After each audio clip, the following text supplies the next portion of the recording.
In this example, we'll add several columns to parse out different date types from the existing order date field.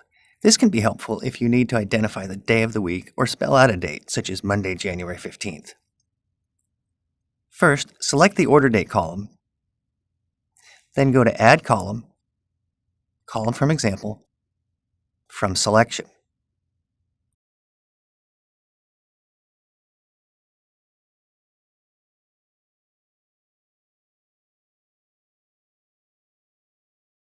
Power Query will add a new column for you, and in the first row, type January. You'll see Power Query give you a suggestion, and if it's what you want, then press Enter to accept it and OK to complete it. Notice that when you do, Power Query automatically renamed the column to month name. Next, select the order date column again and add a new column.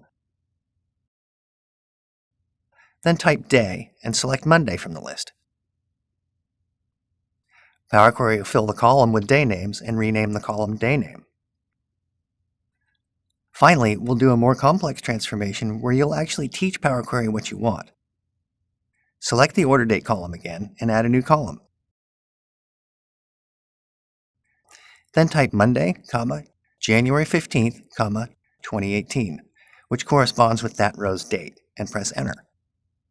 If nothing happens, then copy the date you just entered and paste it in the row below.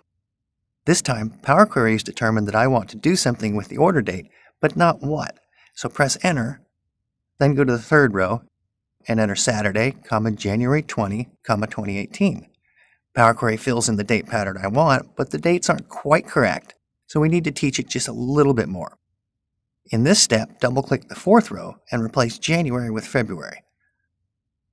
Hit Enter, and finally Power Query figured out the pattern that I wanted and applies it to the rest of the rows.